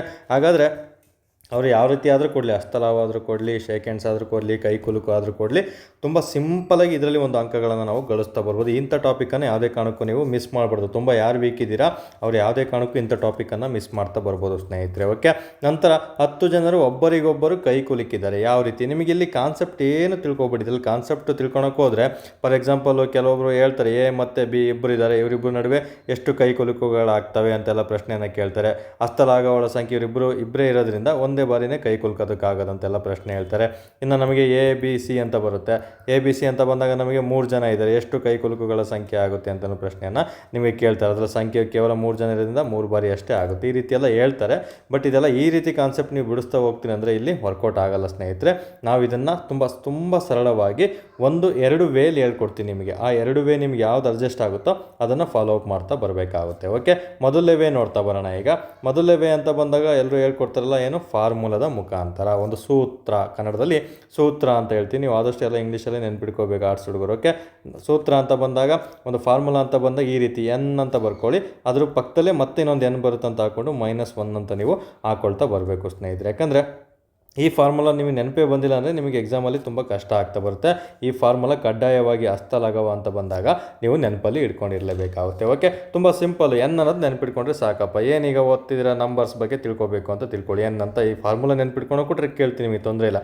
N ಇದೆ, ಇನ್ನೊಂದು N ಹಾಕೋಣ, ಬೇಡ ಮೈನಸ್ ಮಾಡಿಬಿಡೋಣ, ಒಂದೇ N ಸಾಕು ಅಂತೇಳಿ 1 ಅಂತ ಮೈನಸ್ ಮಾಡಿಬಿಟ್ರೆ ಹಾಗಾದರೆ ಮೇಲೆ 2 N ಇದೆ, 2 ಅಂತ ನೀವು ಕೆಳಗಡೆ ಡಿವೈಡ್ ಮಾಡ್ಕೊಳ್ತಾ ಬರಬೇಕು. ಈ ಫಾರ್ಮುಲಾ ತುಂಬ ಸುಲಭವಾಗಿ ನೆನಪಿಟ್ಕೋಬೋದು. ಹಂಗೆ ಕನ್ಫ್ಯೂಷನ್ ಆಯ್ತು ಅಂದರೆ ಈ ಟ್ರಿಕ್ಕನ್ನು ನೀವು ಯೂಸ್ ಮಾಡ್ತಾ ಬರ್ಬೋದು ಸ್ನೇಹಿತರೆ. ಯಾಕಂದ್ರೆ ನಾನು ಆಲ್ರೆಡಿ ಹೇಳಿದ್ದೀನಿ, ಎಲ್ಲರಿಗೂ ಸಹ ಉಪಯುಕ್ತವಾಗಬೇಕು. ಒಂದು 0 ಲೆವೆಲಿಂದ ಓದ್ತಿರುವಂತಹ ಅಭ್ಯರ್ಥಿಗೂ ಸಹ ಯಾವುದೇ ಥರ ಇಲ್ಲಿ ಕಷ್ಟ ಆಗಬಾರ್ದು, ಅನ್ಯಾಯ ಆಗಬಾರ್ದು ಸ್ನೇಹಿತರೆ. ಹಾಗಾದರೆ N ಅಂದರೆ ಏನು? ಇಲ್ಲಿ ಎಷ್ಟು ನಂಬರ್ಗಳಿದ್ದಾವೆ ನೋಡ್ಕೋಬೇಕು, ಎಷ್ಟು ಜನ ಇದ್ದಾರೆ. ಈಗ ಶೇಕ್ ಹ್ಯಾಂಡ್ ಮಾಡಬೇಕಂದ್ರೆ ಒಬ್ಬನ ಕೈಲಿ ಶೇಕ್ ಹ್ಯಾಂಡ್ ಮಾಡ್ಕೊಳಕ್ಕಾಗಲ್ಲ ಸ್ನೇಹಿತರೆ, ಅದು ಅರ್ಥ ಕೊಡಲ್ಲ, ಅರ್ಥ ಕೆಟ್ಟೋಗುತ್ತೆ.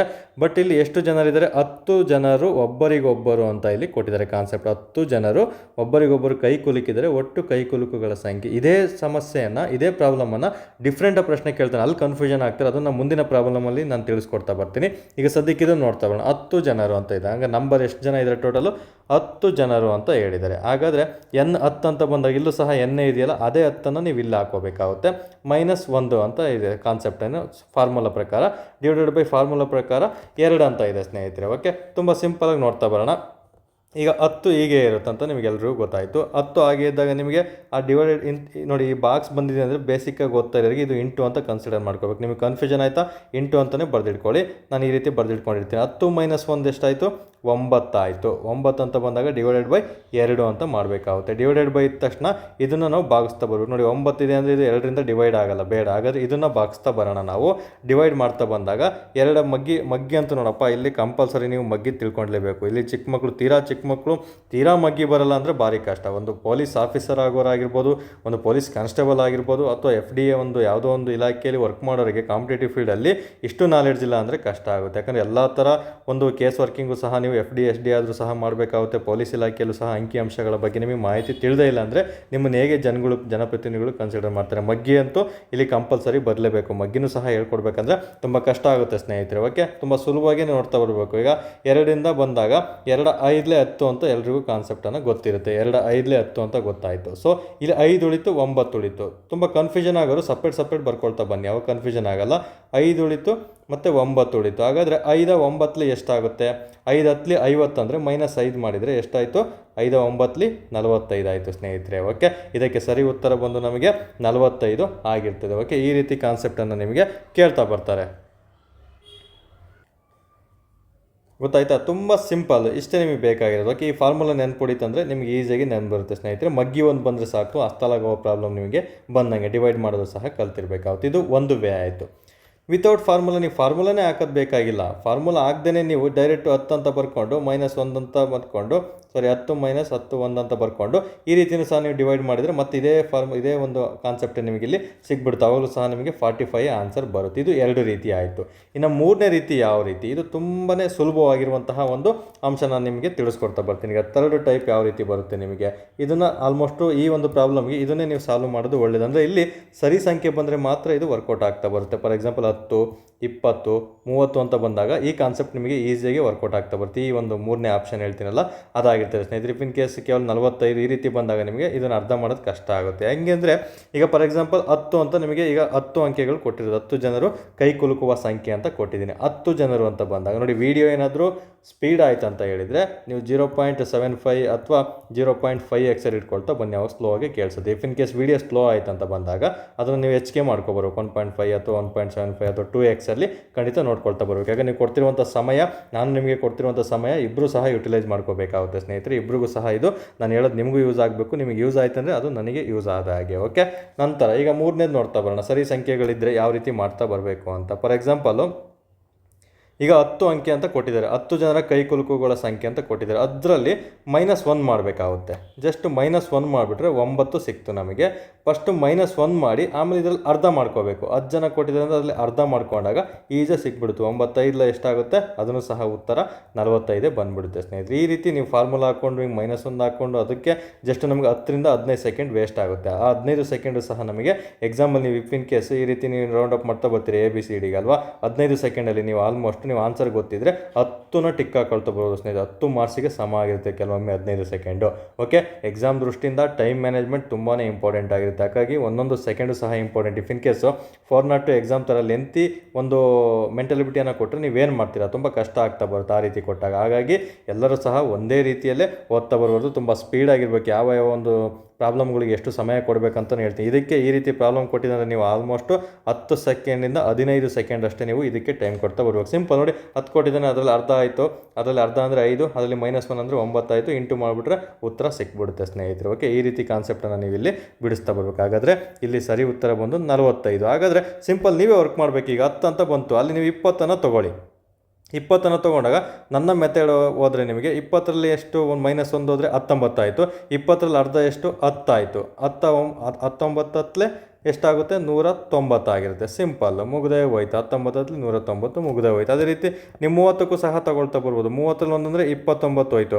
ಮತ್ತೆ 30ರಲ್ಲಿ ಅರ್ಧ ಅಂದರೆ 15 ಆಗುತ್ತೆ ಸ್ನೇಹಿತರೆ. ಅವೆರಡು ಇಂಟು ಮಾಡಿದರೆ ನಿಮಗೆ ಉತ್ತರ ಸಿಕ್ಬಿಡುತ್ತೆ. ಸೊ ಈ ರೀತಿ ನೀವು ಪ್ಲಾನ್ ಮಾಡ್ಕೊಳ್ತಾ ಓದ್ತಾ ಬರಬೇಕಾಗುತ್ತೆ. ಓಕೆ, ಇದನ್ನು ನೋಡಿ, ಇಷ್ಟೇ ಟಾಪಿಕಲ್ಲಿ ನೀವು ಮುಗಿಸ್ಕೊಳ್ಬೇಕು ಈ ಒಂದು ಹಸ್ತಲಾಘವನ ಟಾಪಿಕನ್ನು. ದಯವಿಟ್ಟು ಈ ಕಾನ್ಸೆಪ್ಟಲ್ಲಿ ನೀವು ಓದ್ಕೊಳ್ತಾ ಬನ್ನಿ, ತುಂಬ ಸುಲಭ ಆಗುತ್ತೆ ಎಕ್ಸಾಮ್ ದೃಷ್ಟಿಯಿಂದ. ಓಕೆ, ಇಷ್ಟೋ ಅಂಶಗಳನ್ನು ನೋಡ್ಬಿಟ್ಟು ನಿಮಗೆ ತಲೆ ಕೆಡಿಸ್ಕೊಳ್ಳೋಂಥ ಅವಶ್ಯಕತೆ ಇಲ್ಲ. ತುಂಬ ಸಿಂಪಲಾಗಿ ಹೇಳಿದ್ದೀನಿ. ಆ ಕಾನ್ಸೆಪ್ಟ್ ನಿಮಗೆ 3 ಮೆಥಡಲ್ಲಿ ಯಾವುದು ಇಷ್ಟ ಆಗುತ್ತೋ ಅದನ್ನು ಮಾಡ್ಕೊಳ್ತಾ ಬಂದರೆ ಸಾಕು ಸ್ನೇಹಿತರೆ. ಅಟ್ ಫೈನಲ್ಲು ನಮಗೆ ಎಕ್ಸಾಮಲ್ಲಿ ಪ್ರಾಬ್ಲಮ್ ಸಾಲ್ವ್ ಆಗಬೇಕು, ಲೀಸ್ಟಲ್ಲಿ ನಮ್ಮ ಹೆಸರು ಇರಬೇಕು. ಅಷ್ಟೇ ಕಾನ್ಸೆಪ್ಟನ್ನು ಇಟ್ಕೊಂಡೆ ಅಬ್ದಿ ಅಕಾಡೆಮಿ ಮುಂದುವರಿತಾ ಬರಬೇಕಾಗುತ್ತೆ. ಓಕೆ, ಹಾಗೆ ನೋಡ್ತಾ ಬರೋಣ ಈಗ. ಓಕೆ, ಈಗ ಈಗ ಮುಂದಿನ ಪ್ರಾಬ್ಲಮ್ ಇನ್ನೊಂದು ಥರ ಇಲ್ಲಿ ಪ್ರಶ್ನೆ ಕೇಳ್ತಾನೆ. ಇಲ್ಲಿ ತುಂಬ ಅಭ್ಯರ್ಥಿಗಳು ಫ್ರೆಷರ್ಸ್ 1-2 ಬಾರಿ ಓದ್ಕೊಂಡು ಹೋದವರಿಗೆ ಸ್ವಲ್ಪ ಕನ್ಫ್ಯೂಷನ್ ಆಗುತ್ತೆ, ಅಥವಾ ಈ ಒಂದು ಕ್ವಶನ್ ನೋಡೇ ಇಲ್ಲ ಅಂದರೆ ಅಂಥ ಅಭ್ಯರ್ಥಿಗಳಿಗೆ ಕನ್ಫ್ಯೂಷನ್ ಆಗುವಂತಹ ಒಂದು ಟಾಪಿಕ್ ಇದಾಗಿರ್ತದೆ ಸ್ನೇಹಿತರೆ. ಹಾಗಾದರೆ ನೋಡ್ತಾ ಬರೋಣ. 60 ಜನರು ಒಂದು ಸಮಾರಂಭದಲ್ಲಿ, ಯಾವುದೋ ಒಂದು ಫಂಕ್ಷನಲ್ಲಿ 60 ಜನ ಇದ್ದಾರಂತೆ, 60 ಜನ ಭಾಗಿಯಾಗಿದ್ದರಂತೆ. ಅದರಲ್ಲಿ 20 ಜನರು ಪರಸ್ಪರ ಹಸ್ತಲಾಘವ ಮಾಡಿದರೆ ಅಲ್ಲಿ ಉಂಟಾಗುವ ಹಸ್ತಲಾಘವಗಳ ಸಂಖ್ಯೆ ಅಂದರೆ ಹ್ಯಾಂಡ್ ಶೇಕ್ ಎಷ್ಟು ಜನ ಮಾಡ್ತಾರೆ, ಶೇಕ್ ಹ್ಯಾಂಡ್ಸು ಅಂತ ಇಲ್ಲಿ ಪ್ರಶ್ನೆ ಕೇಳಿದ್ದಾರೆ ಸ್ನೇಹಿತರೆ. ಓಕೆ, ಒಂದು ಸಮಾರಂಭದಲ್ಲಿ 60 ಜನ ಇದ್ದಾರಂತೆ, ಅದರಲ್ಲಿ ಕೇವಲ 20 ಜನ ಮಾತ್ರ ಹಸ್ತಲಾಘವ ಮಾಡ್ಕೊಳ್ತಾರಂತೆ, ಅಲ್ಲಿ ಉಂಟಾಗುವಂಥ ಹಸ್ತಲಾಘವಗಳ ಸಂಖ್ಯೆ ಎಷ್ಟು ಅಂತ ನಿಮಗೆ ಪ್ರಶ್ನೆ ಕೇಳಿದ್ದಾರೆ. ತುಂಬ ಸಿಂಪಲ್ಲು. ಇಲ್ಲಿ ಕೊಟ್ಟಿದ್ದಾರಲ್ಲ ಈ 60 ಮೇಲೆ ಹಿಂಗೆ ಗೀಟ್ ಹಾಕಿ, ಅದೇ ಸಿಂಪಲ್ ಮೆಥಡ್, ಇನ್ನೇನು ಇಲ್ಲ ಇಲ್ಲಿ. ಓಕೆ, 60 ಬಗ್ಗೆ ನೀವು ಕಾನ್ಸೆಪ್ಟೇ ವರಿನೇ ಮಾಡ್ಕೊಳಕ್ಕೆ ಬೇಕಿಲ್ಲ, ಜಸ್ಟ್ 60 ಜನ ಕೊಟ್ಟಿದ್ದಾರೆ. ಬಟ್ ನಮ್ಮಲ್ಲಿ ಕೇಳಿರೋದು 20 ಜನ ಅಷ್ಟೇ ಶೇಕ್ ಹ್ಯಾಂಡ್ ಮಾಡಿರೋದು. ಅದರಲ್ಲಿ ಎಷ್ಟು ಜನ ಶೇಕ್ ಹ್ಯಾಂಡ್ ಮಾಡ್ತಾರಲ್ಲ 20 ಜನ, ಅದರಲ್ಲಿ ಎಷ್ಟು ಕುಲುಕುಗಳ ಸಂಖ್ಯೆ ಅಂದರೆ ಎಷ್ಟು ಶೇಕ್ ಹ್ಯಾಂಡ್ಸ್ ಆಗ್ತವೆ ಅಂತ ನಿಮಗೆ ಇಲ್ಲಿ ಪ್ರಶ್ನೆಯನ್ನು ಕೇಳಿರೋದು. ಸೊ ನಮಗಿಲ್ಲಿ ಪ್ರಶ್ನೆ ಡಿಫ್ರೆಂಟ್ ಆಗಿದೆ, ಕಾನ್ಸೆಪ್ಟ್ ಹಳೇದು ಏನು ಹೇಳಿದ್ದೀನಲ್ಲ ಅದೇ ಕಾನ್ಸೆಪ್ಟನ್ನೇ ನೀವು ಇಲ್ಲಿ ಯೂಸ್ ಮಾಡ್ಕೋಬೇಕಾಗುತ್ತೆ ಸ್ನೇಹಿತರೆ. ಏನು ಎನ್ನಿಂದ n-1 ಫಾರ್ಮುಲಾ ಆಗಿರ್ಬೋದು. ಓಕೆ, ಏನು ಸಿಂಪಲ್ 20 ಅಂತ ಬಂದಾಗ ನಮಗೆ 20 - 1 ಅಂತ ಬಂದಾಗ 2 ಆಯಿತು ಇಲ್ಲಿ. ನಂತರ 20 - 19 ಅಂತ ಆಯಿತು. ಇಲ್ಲಿ ನಮಗೆ /2 ಮಾಡಿದಾಗ 2 10 20 ಆಗಿರುತ್ತೆ. ಸೊ 2 10 20 ಅಂತ ಬಂದಾಗ 19 10 ಎಷ್ಟಾಯಿತು, 190 ಅಂತ ಹೇಳಿದ್ನಲ್ಲ ಅದೇ ಉತ್ತರ ಆಗಿರುತ್ತೆ. ಇಲ್ಲಾಂದರೆ 20ರಲ್ಲಿ ನೀವು ಏನು ಇನ್ನೊಂದು ಬೇರೆ ಮೆಥಡ್ ಹೇಳಿದ್ನಲ್ಲ, 20ರಲ್ಲಿ ಅರ್ಧ ಅಂತ ಬಂದಾಗ ನಮಗೆ 10 ಆಗಿರುತ್ತೆ, 20ರಲ್ಲಿ -1 ಅಂತ ಬಂದಾಗ 19 ಆಗಿರುತ್ತೆ. ಇವೆರಡನ್ನೂ ಸಹ ನಾವು ಮಾಡಿದಾಗ 190 ಸಿಗ್ತಾ ಬರುತ್ತೆ ಸ್ನೇಹಿತರೆ. ಈ ರೀತಿ ಆದರೂ ಫಾಲೋ ಮಾಡಿ, ಈ ರೀತಿ ಆದರೂ ಫಾಲೋ ಮಾಡಿ. ಈ ಕಾನ್ಸೆಪ್ಟ್ ಬಂತಂದರೆ ಇದಕ್ಕೆ ಈ ರೀತಿ ಇಂಟು ಮಾಡ್ಕೊಂಬಿಡಿ. 60 ಜನರು ಅಂತ ಬಂದಾಗ ಅಲ್ಲಿ 60 ಜನರ, ಇಫ್ ಇನ್ ಕೇಸ್ 60 ಜನರು ಭಾಗವಾಗಿ 30 ಜನ ಅಂತ ಕೊಡ್ಬೋದು, 40 ಜನ ಅಂತ ಕೊಡ್ಬೋದು, 50 ಜನ ಅಂತ ಕೊಡ್ಬೋದು. ಇಲ್ಲಿ ಎರಡನೇ ಅಂಕಿ ಏನು ಕೊಟ್ಟಿರ್ತಾರಲ್ಲ, ಜನರು ಪರಸ್ಪರ ಎಷ್ಟು ಜನ ಮಾಡಿದರೆ ಹಸ್ತಲಾಘವ ಅಂತ ಕೇಳ್ತಾರಲ್ಲ, ಅದಷ್ಟೇ ನಿಮ್ಮ ಮೈಂಡಲ್ಲಿ ಇಟ್ಕೊಂಡಿರ್ಬೇಕಾಗುತ್ತೆ. ಅದಷ್ಟೇ ನಿಮ್ಮ ಮನಸ್ಸಿನಲ್ಲಿ ಇಟ್ಕೊಂಡ್ರೆ ಖಂಡಿತ ಮನಸ್ಸಿನಿಂದ ಮಾನಸಿಕ ಸಾಮರ್ಥ್ಯ ಅಂತ ಏನು ಟಾಪಿಕ್ ಕೊಟ್ಟಿದ್ದೀನಿ ನಿಮಗೆ, ಅದು ತುಂಬ ಸುಲಭನೇ ಆಗ್ತಾ ಬರ್ತದೆ ಸ್ನೇಹಿತರೆ. ಇದು ನಮ್ಮ ಮನಸ್ಸಿಗೆ ಹಾಕ್ಕೊಳ್ದೆ ತೀರಾ ಮೈಂಡಿಗೆ ತಲೆ ಕೆಡಿಸ್ಕೊಂಡ್ಬಿಟ್ರೆ ಖಂಡಿತ ಎಲ್ಲ ಅಲ್ಲೋಲ ಕಲ್ಲೋಲ ಆಗ್ತಾ ಬರ್ತದೆ. ಆ ರೀತಿ ಕಾನ್ಸೆಪ್ಟು ನಮ್ಮ ಅಬ್ದಿ ಅಕಾಡೆಮಿ ಸ್ಟೂಡೆಂಟ್ಸಿಗೆ ಇರಬಾರ್ದು. ಕೇವಲ ಮೈಂಡ್ ಅಂತ ಬಂದಾಗ ನಮಗೆ ಮನಸ್ಸಿನಿಂದ ಮಾತ್ರ ಇದನ್ನು ಕಲಿತಾ ಬರ್ತಾ ಬರೋಣ ಸ್ನೇಹಿತರೆ. ಯಾವುದೇ ಥರ ತೀರಾ ಮೈಂಡಿಗೆಲ್ಲ ಹಾಕೋಣಕ್ಕೆ ಹೋಗಬೇಡಿ, ಆವಾಗ ನಿಮಗೆ ಕಷ್ಟ ಆಗ್ತಾ ಬರುತ್ತೆ. ಮೆಂಟಾಲಿಟಿ ತುಂಬ ಸುಲಭವಾಗಿ ಹೇಳ್ಕೊಡ್ತೀನಿ, ಎಂಥ ದಡ್ಡನ್ನು ಸಹ ನೀವು ಮೆಂಟಾಲಿಟಿನ ಕಲಿಬೇಕು, ಆ ರೀತಿ ನಾನು ನಿಮಗೆ ತಿಳಿಸ್ಕೊಡ್ತಾ ಬರ್ತೀನಿ ಸ್ನೇಹಿತರೆ. ಫಾರ್ ಎಕ್ಸಾಂಪಲು ನಿಮಗೆ ನನ್ನದೇ ಒಂದು ಉದಾಹರಣೆ ಹೇಳ್ತೀನಿ. ನಾನು ಇಂಜಿನಿಯರಿಂಗ್ ಸ್ಟೂಡೆಂಟ್ ಆಗಿರ್ತೀನಿ. ನನ್ನ SLCಲಿ ಮೆಂಟಾಲಿಟಿ ನನಗೆ ಮ್ಯಾಥ್ಸ್ ಅಂತ ಬಂದಾಗ ಜಸ್ಟ್ ಪಾಸ್ ಆಗಿದ್ದೀನಿ, PUCಲೂ ಸಹ ಜಸ್ಟ್ ಪಾಸ್ ಆಗ್ತಾ ಬಂದಿದ್ದೀನಿ. ಇಂಜಿನಿಯರಿಂಗಲ್ಲಿ ನಮಗೆ M1 M2 M3 ಮತ್ತು M4 ಅಂತ ಇರ್ತವೆ. ಟೋಟಲ್ಲು ಎರಡು ವರ್ಷ 4 ಅಂದರೆ ಒಂದೊಂದು ಸಮ್ಮಲ್ಲಿ 4 ಟೋಟಲ್ 4 ಮೆಂಟಾಲಿಟಿ ಇರ್ತವೆ ಸ್ನೇಹಿತರೆ. ಅದು ತುಂಬಾ ಕಷ್ಟ ಇರುತ್ತೆ ಮೆಂಟಾಲಿಟಿ ಇಂಜಿನಿಯರಿಂಗಲ್ಲಿ. ಸೊ ನಾನು ಸ್ವಲ್ಪ ವೀಕ್ ಇದ್ದೆ ಮೆಂಟಾಲಿಟಿ, ಹಾಗಾಗಿ ಪ್ರತಿಯೊಂದು ಎಕ್ಸಾಮ್ಗಳಲ್ಲೂ ನಾನು ದೇವರಾಣೆ ಪಾಸ್ ಆಗಿಲ್ಲ ಸ್ನೇಹಿತರೆ. ಎಲ್ಲದರಲ್ಲೂ ಸಹ ಫೇಲ್ ಆಗ್ತಾ ಬಂದಿದ್ದೀನಿ, ಎಲ್ಲದರಲ್ಲೂ ಫೇಲ್. ನಾನು ಇಂಜಿನಿಯರಿಂಗ್ ಸ್ಟೂಡೆಂಟ್ಸ್ ಈಗಲೂ ನಗ್ತಾರೆ ನನ್ನೆಲ್ಲ ನೋಡಿ, ಈ ರೀತಿ ಇದ್ದನು ಏನೇನೆಲ್ಲ ಮಾಡ್ತಾ ಇದೆಯಲ್ಲ ಅಂತ. ಓಕೆ, ಯಾಕೆಂದರೆ ಅಲ್ಲಿ ನಾನು ಕಾಂಪಿಟೇಟಿವ್ ಫೀಲ್ಡಲ್ಲಿ ನನ್ನ ಒಂದು ರೂಟೇ ಚೇಂಜ್ ಮಾಡ್ಕೊಂಡ್ಬಿಟ್ಟೆ. ಯಾಕೆ ಆ ರೂಟ್ ಚೇಂಜ್ ಆದಾಗಲೇ ನಾನು ಇಲ್ಲಿ ಕ್ಲಿಕ್ ಆಗ್ತಾ ಬಂದಿರೋ ಸ್ನೇಹಿತರೆ. ಯಾಕೆ M1 M2 M3 M4 ನಾನು ಎಲ್ಲನೂ ಸಹ 2 ಸಲ ಬರ್ತಾ ಬಂದೆ, ಅಂದರೆ ನೆಕ್ಸ್ಟ್ ಎಕ್ಸಾಮ್ಗಳಲ್ಲಿ ಪಾಸ್ ಆಗ್ತಾ ಬಂದೆ. ಬಟ್ ಇಲ್ಲೊಂದು M2 ಅಂತ ಇದ್ದು ಭಾರಿ ಕಷ್ಟ ಇತ್ತು. ಇಂಜಿನಿಯರಿಂಗ್ ಸ್ಟೂಡೆಂಟ್ಸ್ ಯಾರನ್ನು ನೋಡ್ತಾ ಇದ್ರೆ ಅವ್ರಿಗೆ ಗೊತ್ತಾಗುತ್ತೆ. ಓಕೆ, M2 ಅನ್ನೋದು ಭಾರಿ ಕಷ್ಟ ಇತ್ತು. ಇದನ್ನು ನಾನು ಮತ್ತೆ 3rd ಸಮ್ಮಲ್ಲಿ ಬರೆದೆ, ಫೇಲ್ ಆಯಿತು. 4th ಸಮ್ಮಲ್ಲಿ ಬರೆದೆ, ಫೇಲ್ ಆಯಿತು. 5th ಸಮ್ಮಲ್ಲಿ ಹೋಗಬೇಕು, ಅದಕ್ಕೆ ಪಾಸ್ ಆಗಲೇಬೇಕಿತ್ತು. ಅದೇನೋ ಫೇಲ್ ಆಗಿದ್ದರೆ 5th ಸಮ್ಮಿಗೆ ಹೋಗೋಕ್ಕಾಗ್ತಿರಲಿಲ್ಲ. 1 ಇಯರ್ ನಾನು ಬ್ಯಾಕ್ ಆಗ್ತಾಯಿದ್ದೆ ಸ್ನೇಹಿತರೆ. ಬಟ್ ರಿವ್ಯಾಲ್ಯೂಯೇಷನ್ ಅಂತ ಬಂದ ಚಾಲೆಂಜಿಂಗ್ ಎವ್ಯಾಲ್ಯೂಯೇಷನ್ ಅಂತ ಬರ್ತದೆ ಇಂಜಿನಿಯರಿಂಗಲ್ಲಿ. ಫಸ್ಟು ವ್ಯಾಲ್ಯೂಯೇಷನ್ ಆಗ್ತಾ ಬರ್ಬೋದು, ರಿವ್ಯಾಲ್ಯೂಯೇಷನ್ನು ಹಂಗೂ ಆಗಿಲ್ಲ ಅಂದರೆ ಚಾಲೆಂಜಿಂಗ್ ರಿವ್ಯಾಲ್ಯೂಯೇಷನ್ ಅಂತ ಬಿಡ್ತಾಯಿದ್ರು. ಅದನ್ನು ಹಾಕಿದಾಗ ಅದರಲ್ಲಿ ಒಂದು ಆಲ್ಮೋಸ್ಟ್ 45 ಅಂಕಗಳು ಬರ್ತಾ ಬಂದು ಸ್ನೇಹಿತರೆ. ಆಮೇಲೆ ನಾನು ಏನು 2 ಅಟೆಂಪ್ಟಲ್ಲಿ ಬರೋದ್ನಲ್ಲ, 2 ಅಟೆಂಪ್ಟಲ್ಲೂ ಸಹ ನಾನು 60 ಅಂಕಗಳನ್ನು ತಗೊಳ್ತಾ ಬಂದೆ. ಯಾಕೆ ಅಂದರೆ ನನಗೆ ಫಸ್ಟ್ ಟೈಮ್ ಏನು ಕೊಟ್ಟ ಅಂತ ಗೊತ್ತಾಯಿತು, ಏನು ತಪ್ಪು ಮಾಡಿದೆ ಅಂತ ಗೊತ್ತಾಯಿತು. ಆವಾಗ 2ನೇ ಟೈಮ್ ಆ ತಪ್ಪು ಮಾಡಬಾರ್ದು ಅಂತ ಹೇಳ್ಬಿಟ್ಟು ನಾನು, ಅಂದರೆ ಹೋಗಿದೆ ಅಂದರೆ ಆಲ್ಮೋಸ್ಟ್ ತುಂಬ ಅಂಕಗಳಲ್ಲೇ ಹೋಗಿಲ್ಲ, 2-3 ಅಂಕಗಳಲ್ಲಿ ಫೇಲ್ ಆಗ್ತಾ ಬರ್ತಿದೆ ಅಷ್ಟೇ. ಅದ್ರ ಜೊತೆಗೆ ನೆಕ್ಸ್ಟ್ ಅಟೆಂಪ್ಟಲ್ಲಿ ತುಂಬ ಚೆನ್ನಾಗಿ ಅಟೆಂಡ್ ಮಾಡಿಬಿಟ್ಟು ಅವುಗಳಲ್ಲಿ ಎಲ್ಲ ಸಬ್ಜೆಕ್ಟಿಗಿಂತ ಎಷ್ಟು ಬರ್ತಾಯಿದೆ 50ರಿಂದ 60 ಮತ್ತು 65 ಅಂಕಗಳನ್ನು ಈಸಿಯಾಗಿ ಗಳಿಸ್ತಾ ಬರ್ತಿದ್ವಿ. ಯಾಕಂದರೆ ಮೆಂಟಾಲಿಟಿ ಅಂತ ಬಂದಾಗ 1 ಅಂಕಗಳು ಈಸಿಯಾಗಿ ಸಿಗುವಂತಹ ಒಂದು ಟಾಪಿಕ್ಗಳಾಗಿರ್ತವೆ. ಓಕೆ, ಈ ರೀತಿ ಇದ್ದ ನಾನು ಮತ್ತೆ ಕಾಂಪಿಟೇಟಿವ್ ಫೀಲ್ಡಿಗೆ ಬಂದಾಗ ಇದು ಒಂದು ಸಬ್ಜೆಕ್ಟ್ ಬಂದುಬಿಡ್ತಲ್ಲ ಅಂತ ಭಯಪಟ್ಟಿದ್ದೆ. ಆ ಭಯಪಟ್ಟಾಗ ನನಗೆ ಕೆಲವೊಂದು KPSC ಎಕ್ಸಾಮ್ಗಳನ್ನು ಬರಿತಾ ಇದ್ದೆ. ಆ KPSC ಎಕ್ಸಾಮ್ಗಳಲ್ಲಿ ಬರೆದಾಗ ಆ KPSC ಕ್ವಶನ್ ಅಂತೂ ತುಂಬ ಲೆಂತಿಯಾಗಿರ್ತಾ ಇದ್ದು ಸ್ನೇಹಿತರೆ. ಅದು ನನಗೆ ತುಂಬ ಕಷ್ಟ ಆಗ್ತಾ ಬರೋದು. ಹೀಗೆ ಇದ್ದರೆ ನಾನು ಯಾವುದೇ ಥರ ಎಕ್ಸಾಮ್ಗಳು ಪಾಸ್ ಮಾಡೋಕ್ಕಾಗಲ್ಲ.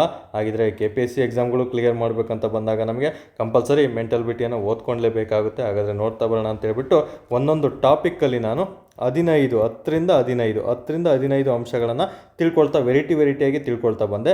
ಅವಾಗ ಇತ್ತೀಚಿನ ಎಕ್ಸಾಮ್ಗಳಲ್ಲಿ ಯಾವುದೇ ಒಂದು ಕ್ವಶನ್ ಪೇಪರ್ ನೀವೆಲ್ಲ ಬರೀತಿರಲ್ಲ, ಅದನ್ನು ಪ್ರಿಂಟ್ಔಟ್ ತೊಗೊಂಡ್ಬಿಟ್ರೆ ಫಸ್ಟು ನಾನು ನೋಡೋದೆ ಮೆಂಟಲಿಬಿಟಿ ನೋಡ್ತಾ ಬರ್ತೀನಿ, ಯಾವ ಕೊಟ್ಟಿದ್ದಾನೆ, ಎಷ್ಟು ಸುಲಭವಾಗಿ ಬೇಗ ಸಾಲ್ವ್ ಮಾಡ್ಬೋದು ಅಂತ ತಿಳ್ಕೊಳ್ತಾ ಬರ್ತೀನಿ ಸ್ನೇಹಿತರೆ. ಹಾಗಾಗಿ ನಾನು ಇತ್ತೀಚೆಗೆ ಮೆಂಟಲಿಬಿಟಿನೇ ಸ್ಟ್ರಾಂಗ್ ಆಗ್ತಾ ಇದ್ದೀನಿ, ಮೆಂಟಲಿಬಿಟಿನೇ ಈಸಿಯಾಗಿ ಮಾಡ್ತಾ ಬರ್ತೀನಿ. ಯಾಕಂದರೆ ಇಲ್ಲಿ ಅಂಕಗಳು ನೀವು ಓದಿರೋದೇ ಬರುತ್ತೆ, but history, polity, geography, science, economics ಅವೆಲ್ಲ ಸಾಗರ ಸಮುದ್ರ ಇದ್ದ ಹಾಗೆ, ನೀವು ಎಷ್ಟು ಓದಿದ್ರು ಕಡಿಮೆನೇ. ಬಟ್ ಮೆಂಟಲಿಬಿಟಿಲಿ 15ರಿಂದ 18 ಟಾಪಿಕ್ ಓದ್ಬಿಟ್ರೆ ಖಂಡಿತ ನಿಮಗೆ ಔಟ್ ಮೆಂಟಲಿಬಿಟಿಯನ್ನು ಅಂಕಗಳನ್ನು ಪಡೆದುಕೊಳ್ತಾ ಬರಬೇಕು. ಬಟ್ ಟೈಮ್ ಮ್ಯಾನೇಜ್ಮೆಂಟ್ ಗೊತ್ತಿರಬೇಕು, ಅದು ಇಂಪಾರ್ಟೆಂಟ್ ಆಗಿರುತ್ತೆ.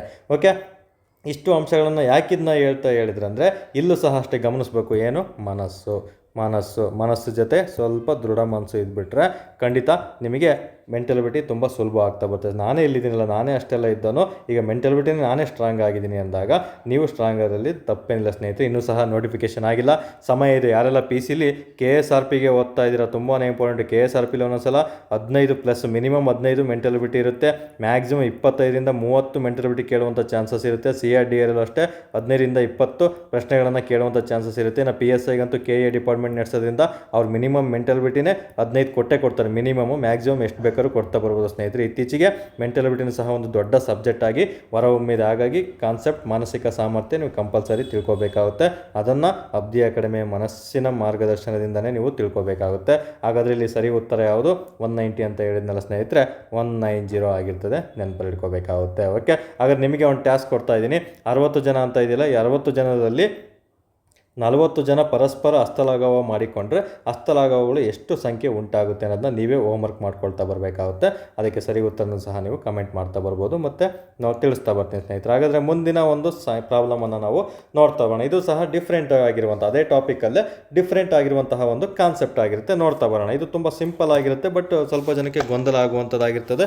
ಪ್ಲಸ್ ಇದರಲ್ಲಿ ಸ್ವಲ್ಪ ಟೈಮ್ ಹೋಗುತ್ತೆ, ಇದರಲ್ಲಿ ತುಂಬ ಅಭ್ಯರ್ಥಿಗಳಿಗೆ ಟೈಮ್ ಹೋಗ್ತಾ ಬರ್ತದೆ. ನೋಡಿ, ದಯವಿಟ್ಟು ನಾನಿಲ್ಲಿ 1 ಲೈನ್ ಅಥವಾ 2 ಲೈನ್ ಮೆಥಡನ್ನು ತಿಳಿಸ್ಕೊಡಲ್ಲ ಸ್ನೇಹಿತರೆ. ಯಾಕಂದರೆ ನನಗೆ ಇಲ್ಲಿ ತುಂಬ ಅಭ್ಯರ್ಥಿಗಳು ಗ್ರಾಮೀಣ ಮಟ್ಟದಲ್ಲಿ ಅವರಿಗೆ ಬೇಸಿಕ್ ಕಾನ್ಸೆಪ್ಟು ಸಹ ಗೊತ್ತಿರಲ್ಲ. ಹಾಗಾಗಿ ಅವರಿಗೆ ಪ್ರತಿಯೊಂದು ಚಿಕ್ಕ ಅಂಶಗಳನ್ನು ತಿಳಿಸ್ಕೊಡುವಂಥ ಉದ್ದೇಶದಿಂದ ಈ ಕ್ಲಾಸ್ ಮಾಡ್ತಾ ಇದ್ದೀನಿ. ಸೊ 1 ಲೈನ್ 2 ಲೈನರ್ ಬೇಕಂದರೆ ನಿಮಗೆ ಮುಂದಿನ ಎಕ್ಸಾಮ್ ಟೈಮಲ್ಲಿ ಶಾರ್ಟ್ಕಟ್ ಯಾವ ರೀತಿ ಮಾಡಬೇಕು, ಶಾರ್ಟ್ಕಟ್ಟಲ್ಲಿ ಎಲ್ಲ ಪ್ರಾಬ್ಲಮ್ ಅಂತ ತಿಳಿಸ್ಕೊಡ್ತಾ ಬರ್ತೀನಿ.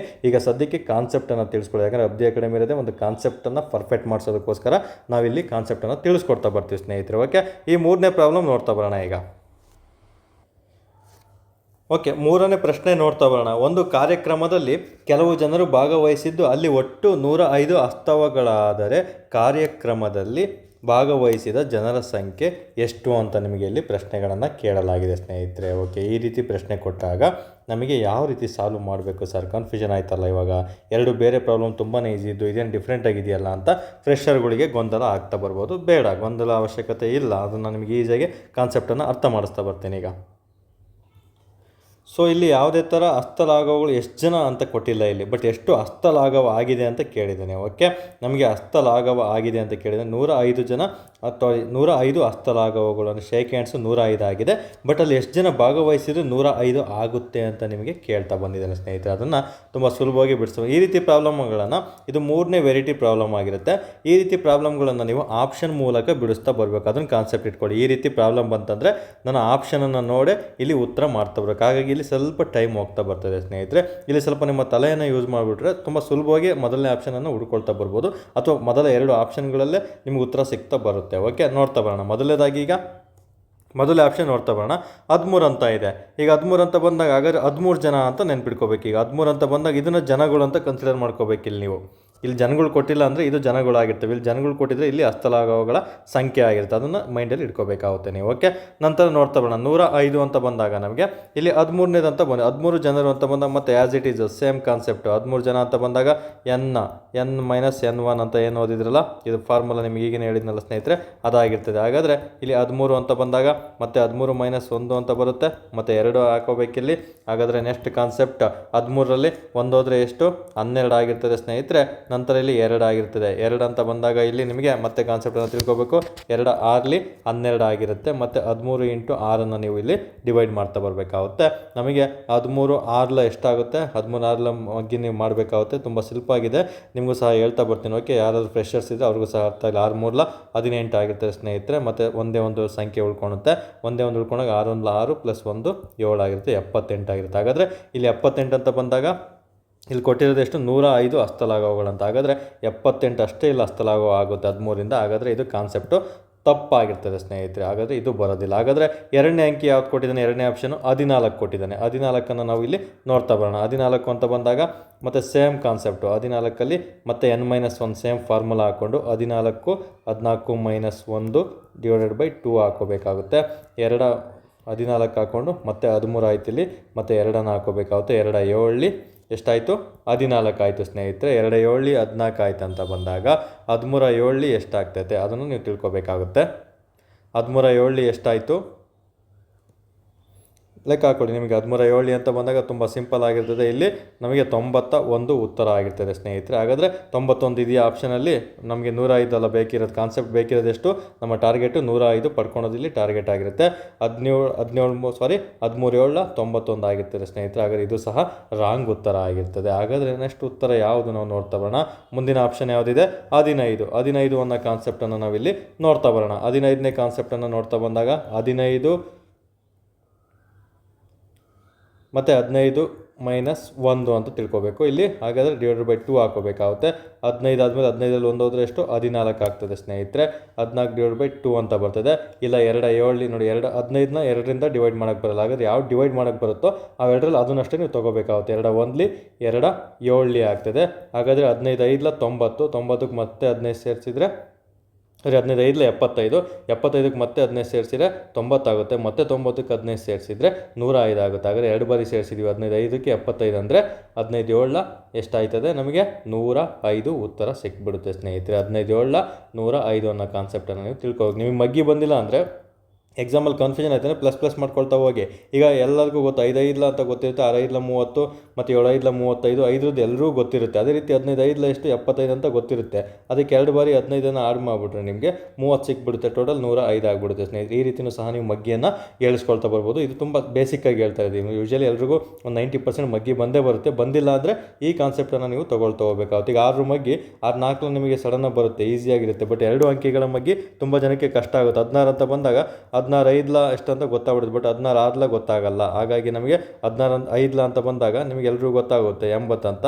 ಅದಕ್ಕೆ 16 6 ಸೇರಿಸ್ಬಿಟ್ರೆ 16 ಸೇರಿಸ್ಬಿಟ್ರೆ 96 ಅಂತ ಈಸಿಯಾಗಿ ನೆನಪು ಬರ್ತದೆ ಸ್ನೇಹಿತರೆ. ಹಾಗಾದರೆ 15ರಿಂದ ನಮಗೆ ಇಲ್ಲಿ 105 ಕಾನ್ಸೆಪ್ಟನ್ನು ಸಿಕ್ಬಿಡುತ್ತೆ. ಹಾಗಾದರೆ ಸರಿ ಉತ್ತರ ಇಲ್ಲಿ ನಮಗೆ 105 ಬೇಕಿದ್ದು. ಸರಿ ಉತ್ತರ ಯಾವುದು? ಆಪ್ಷನ್ ಮೂಲಕ ಹೋದಾಗ 15 ಸರಿ ಉತ್ತರ ಆಗಿರ್ತದೆ ಸ್ನೇಹಿತರೆ. ಅವಾಗ ಈ ಆಪ್ಷನನ್ನು ನೋಡೋದೇ ಬೇಕಾಗಿಲ್ಲ ನೀವು. ಓಕೆ, ತುಂಬ ಸಿಂಪಲ್ ಆಗಿರುತ್ತೆ. ಸೊ ಈ ರೀತಿ ನಿಮಗೆ ಪ್ರಶ್ನೆಗಳನ್ನು ಹಸ್ತಲಾಘವದಲ್ಲಿ ಕೇಳ್ತಾ ಬರ್ತಾನೆ ಸ್ನೇಹಿತರೆ. ಈ ಕಾನ್ಸೆಪ್ಟನ್ನು 3 ವೆರೈಟಿ ಪ್ರಶ್ನೆಗಳನ್ನು ನೀವು ಓದಿದ್ದೇ ಆದಲ್ಲಿ ನಿಮಗೆ ಯಾವತ್ತೂ ಹಸ್ತಲಾಘವಗಳ ಮೇಲೆ, ಶೇಕ್ ಹ್ಯಾಂಡ್ಸ್ ಮೇಲೆ ನಿಮಗೆ ಉತ್ತರಗಳು ಮಿಸ್ ಆಗೋದಿಲ್ಲ. ಖಂಡಿತ ನಿಮಗೆ ಎಲ್ಲ ಅಂಕಗಳು ಸಿಗ್ತಾ ಬರ್ತವೆ ಸ್ನೇಹಿತರೆ. ಓಕೆ, ಈ 3 ಪ್ರಾಬ್ಲಮ್ಗಳನ್ನು ಸಹ ನಾನು ನಿಮಗೆ ನಮ್ಮ ಒಂದು ಅಬ್ದಿ ಅಕಾಡೆಮಿ ಚಾನಲ್ ಇದೆಯಲ್ಲ ಅದರಲ್ಲಿ PDF ಅನ್ನು ಶೇರ್ ಮಾಡ್ತಾ ಬರ್ತೀನಿ. ಯಾರೆಲ್ಲ ಒಂದು ಟೆಲಿಗ್ರಾಮ್ ಚಾನಲ್ಗೆ ಜಾಯ್ನ್ ಆಗಿಲ್ಲ, ಮೊದಲ ಬಾರಿಗೆ ಒಂದು ವಿಡಿಯೋ ಸ್ಟಾರ್ಟ್ ಆದಾಗ ಅಲ್ಲಿ ಲಿಂಕನ್ನು ಸಹ ಹಾಕಿದ್ದೀನಿ, ನಂಬರನ್ನು ಸಹ ಹಾಕಿದ್ದೀನಿ. ನಿಮಗೆ ಸಿಕ್ಕಿಲ್ಲ ಅಂದರೆ ಲಿಂಕು ಆ ನಂಬರ್ಗೆ ಕಾಲ್ ಅಥವಾ ಮೆಸೇಜ್ ಮೂಲಕ ತಿಳ್ಕೊಳ್ತಾ ಬನ್ನಿ. ಈ PDF ಅನ್ನು ಇವತ್ತು ಸಾಲ್ವ್ ಮಾಡಿದಂತಹ 3 ಪ್ರಾಬ್ಲಮ್ಗಳ PDF ಅನ್ನು ನಿಮಗೆ ಕಳಿಸ್ಕೊಡ್ತಾ ಸ್ನೇಹಿತರೆ. ನೀವು ಅದನ್ನು ಮತ್ತೆ ಬಿಡಿಸೋದಕ್ಕೆ ಟ್ರೈ ಮಾಡಬೇಕಾಗುತ್ತೆ. ಪ್ಲಸ್ ನಿಮ್ಮದೇ ಆದಂತಹ ಓನಾಗೆ ಆ ಪ್ರಾಬ್ಲಮನ್ನು ಒಂದು ಸೃಷ್ಟಿ ಮಾಡ್ಕೊಳ್ತಾ ಬನ್ನಿ. ಅದನ್ನು ಸಹ ತುಂಬಾ ಇಂಪಾರ್ಟೆಂಟ್ ಆಗುತ್ತೆ. ಹಾಗಾದರೆ ನಿಮಗೆ ಇಲ್ಲಿ 105 ಹಸ್ತಲಾಘವಗಳಂತ ನಿಮಗೆ ಒಂದು ಕಾನ್ಸೆಪ್ಟನ್ನು ಇಲ್ಲಿ ನಿಮಗೆ ಕೊಟ್ಟಿದ್ದೆ ಸ್ನೇಹಿತರೆ. ಹಾಗಾದರೆ ಒಂದು ಸಂಖ್ಯೆಯಲ್ಲಿ ನಿಮಗೊಂದು ಪ್ರಾಬ್ಲಮನ್ನು ಕೊಡ್ತಾ ಬರ್ತೀನಿ. 1225 ಜನರು ಹಸ್ತಲಾಘವಗಳ ಸಂಖ್ಯೆ ಇಷ್ಟ ಆಗಿರುತ್ತೆ. ಹಾಗಾದರೆ ಇದಕ್ಕೆ ಸರಿ ಉತ್ತರ ಎಷ್ಟು ಅನ್ನೋದು ಸಹ ನಿಮಗೆ ಒಂದು ಟಾಸ್ಕ್ ಕೊಡ್ತಾ ಇದ್ದೀನಿ. ನಿಮಗೆ ಆಪ್ಷನನ್ನು ಕೊಡೋದಾದರೆ ನಾನು ನಿಮಗೆ ಒಂದು 35 ಆಪ್ಷನನ್ನು ಕೊಡ್ತಾ ಬರ್ತೀನಿ, ಇನ್ನೊಂದು 40 ಆಪ್ಷನನ್ನು ಕೊಡ್ತಾ ಬರ್ತೀನಿ, ಇನ್ನೊಂದು 45 ಆಪ್ಷನ್ ಕೊಡ್ತಾ ಬರ್ತೀನಿ, ಮತ್ತು ಇದು B ಆಯಿತು, C ಆಯಿತು, D ನಾನು ನಿಮಗೆ 50 ಕೊಡ್ತಾ ಬರ್ತೀನಿ. ಓಕೆ, ಈ 4 ಉತ್ತರನ ಸಹ ನೀವೇ ಓನಾಗಿ ಕ್ರಿಯೇಟ್ ಮಾಡ್ಕೊಳ್ತಾ ಬರಬೇಕಾಗುತ್ತೆ. 1225 ಹಸ್ತಲಾಘವಗಳಾದರೆ ಅಲ್ಲಿರುವಂತಹ ಜನರ ಸಂಖ್ಯೆ ಎಷ್ಟು ಅನ್ನೋದು ಈ 4 ಜನರಲ್ಲಿ ಒಬ್ಬರಾಗಿರ್ತಾರೆ. ಇಷ್ಟು ಜನ ಇರ್ತಾರೆ, ಅದು ಯಾರು ಅಂತ ನೀವು ಕಮೆಂಟ್ ಮೂಲಕ ತಿಳಿಸ್ಕೊಡ್ತಾ ಬರಬೇಕು, ಅಥವಾ ಓನಾಗೆ ನೀವೇ ಸಾಲ್ವ್ ಮಾಡಿಕೊಂಡು ಖುದ್ದಾಗೆ ತಿಳ್ಕೊಬೇಕಾಗುತ್ತೆ ಸ್ನೇಹಿತರೆ. ಓಕೆ, ಇಷ್ಟು ಸಹ ಇಂದಿನ ಒಂದು ಶೇಕ್ ಹ್ಯಾಂಡ್ಸ್ ಅಂತ ಬಂದಾಗ ಇಷ್ಟು ಮಾಹಿತಿನ ನೀವು ಕಂಪಲ್ಸರಿ ತಿಳ್ಕೊಂಡಿರಬೇಕಾಗುತ್ತೆ ಸ್ನೇಹಿತರೆ. ಓಕೆ, ಇದು ನನ್ನ ಒಂದು ಮಾನಸಿಕ ಸಾಮರ್ಥ್ಯದ ಒಂದು ಮನಸ್ಸಿನಿಂದ ಮಾಡಿದಂತಹ ಮೊದಲನೇ ಕ್ಲಾಸ್ ಆಗಿರ್ತೀರಿ ಸ್ನೇಹಿತರೆ. ಹಾಗಾದರೆ ಈ ಕಾನ್ಸೆಪ್ಟು ನಿಮ್ಮ ಮನಸ್ಸಿಗೆ ಇಷ್ಟ ಆಗಿದರೆ ದಯವಿಟ್ಟು ಇಲ್ಲಿ ಯಾವುದೇ ಥರ ಸಂಕೋಚ ಬೇಡ. ನಿಮ್ಮ ಮನಸ್ಸಿಗೆ ಇಷ್ಟ ಆಗಿದರೆ ಕೆಳಗಡೆ ಕಮೆಂಟ್ ಬಾಕ್ಸಲ್ಲಿ ಯಾವ ರೀತಿ ಇಷ್ಟ ಆಯಿತು, ಏನಕ್ಕೆ ಇಷ್ಟ ಆಯಿತು ಅಂತ ಕಮೆಂಟ್ ಮಾಡ್ತಾ ಬನ್ನಿ ಸ್ನೇಹಿತರೆ. ಇನ್ನು ಏನೆಲ್ಲ ಕಾನ್ಸೆಪ್ಟನ್ನು ನಾನು ಮಾಡಬೇಕಂತಲೂ ಕಮೆಂಟ್ ಮಾಡ್ಕೊಳ್ತಾ ಬನ್ನಿ. ಹಾಗೆ ಕೆಲವೊಮ್ಮೆ ಲೈಕ್ ಮಾಡ್ತಾ ಬನ್ನಿ ಸ್ನೇಹಿತರೆ. ಯಾರೆಲ್ಲ ವೀಡಿಯೋಸ್ ನೋಡ್ತೀರಾ ಲೈಕ್ ಮಾಡ್ತಾ ಬನ್ನಿ. ಈ ವಿಡಿಯೋ ಇಷ್ಟ ಆಗಿದ್ದರೆ ನಿಮ್ಮ ಸ್ನೇಹಿತರಿಗೆ ಯಾರೆಲ್ಲ ಪಾಪ ಮೆಂಟಲಿಟಿ ಕಷ್ಟ ಅಂತಿದ್ದಾರೆ ಅವರಿಗೆಲ್ಲ ಶೇರ್ ಮಾಡ್ತಾ ಬನ್ನಿ. ಖಂಡಿತ ಎಲ್ಲ ಕಾನ್ಸೆಪ್ಟನ್ನು ನಾನು ನಿಮಗೆ ತಿಳಿಸ್ಕೊಡ್ತಾ ಬರ್ತೀನಿ ಸ್ನೇಹಿತರೆ. ತುಂಬ ಇಷ್ಟ ಆಗಿದ್ದಲ್ಲಿ ಏನಕ್ಕೆ ಇಷ್ಟ ಆಯಿತು ಅಂತ ದಯವಿಟ್ಟು ಕಮೆಂಟ್ ಮೂಲಕ ನೀವು ತಿಳಿಸ್ಕೊಡ್ತಾ ಬರಬೇಕಾಗುತ್ತೆ. ಹಾಗೆ ಟೆಲಿಗ್ರಾಮ್ ಚಾನಲ್ಗೂ ಸಹ ಜಾಯ್ನ್ ಆಗ್ತಾ ಬರಬೇಕಾಗುತ್ತೆ ಸ್ನೇಹಿತರೆ. ಇಷ್ಟು ಹೇಳ್ತಾ ಈ ಒಂದು ಕ್ಲಾಸನ್ನು ಮುಗಿಸ್ತಾ ಇದ್ದೀನಿ. ಎಲ್ರಿಗೂ ಸಹ ಶುಭವಾಗಲಿ. ಧನ್ಯವಾದಗಳು.